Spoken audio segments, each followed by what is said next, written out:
The Miami Heat made their first trade of the season, trading Meyers Leonard and a 2027 second-round pick to the Oklahoma City Thunder for Trevor Ariza. Now, Trevor Ariza has not been playing of late. He's actually been here in Miami training.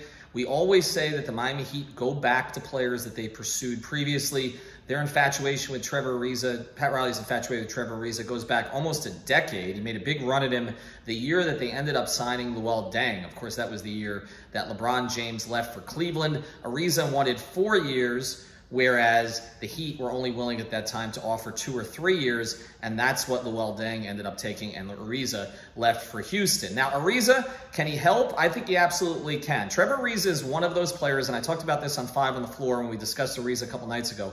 He's one of those players that is better on a good team. Shane Battier used to talk about the fact that he would be useless on a bad team because they would expect him to do certain things that players like him, who kind of figure out a way to kind of plug in a role, can't do particularly well. So at this stage, Ariza, look, he's not a great finisher.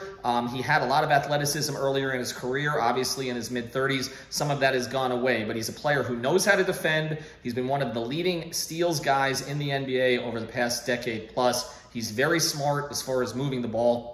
He's been on good teams. He knows how to play down the stretch of games without getting rattled. And I think the biggest thing here, and in fact, in addition to the fact that he can play some 4, which is what the Heat need next to Bam Adebayo and to give Kelly Olynyk a bit of a break, is he'll give Andre Iguodala a bit of a break. You know, the Heat have a lot of confidence in Iguodala, but they want to get him through to the stretch run. They want to get him to the playoffs. They were not expecting him to play this many minutes at age 37, particularly out of position at the 4 spot, a spot that he's only started playing later in his career. So this gives them a second guy in addition to Iguodala, and it's a little bit reminiscent of when they had Crowder and Iguodala last year. Now, what did they give up? Meyers Leonard. It's an unfortunate story with Meyers Leonard. I think he was one of the real success stories here early last season, really endeared himself to Heat fans. He played well as a starter, then obviously had the injury going into the bubble, didn't play in the bubble, re-signed for $9 million per. Heat fans really didn't like that contract when a lot of other bigs were out there. Then, of course, Meyers had the issue on the stream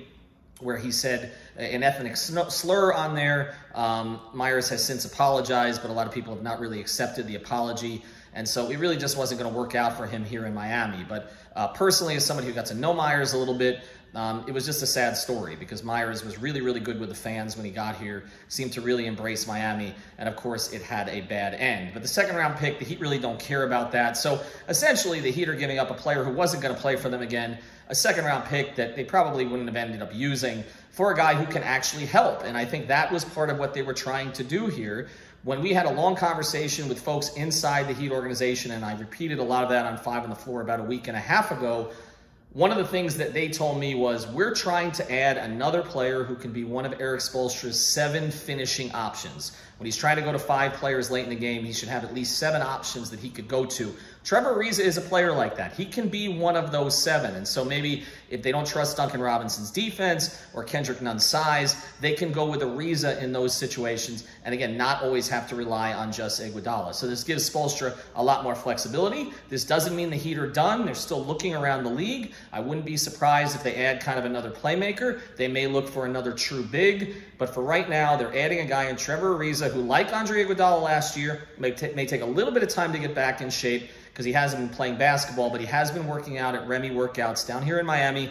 They know very well what the Heat are looking for, and I actually think he's going to help quite a bit. This is Ethan Skolnick for 5 on the Floor on the 5 Reasons Sports Network. This was, as I should have said at the beginning, the latest season ticket. Of course, we'll be back tonight for Before Floor, and then the guys will be on for the post-up show afterwards. Also, make sure to check out our Dolphins content. We've got a free agency show, our Free Agent Blitz, which has been going on all day.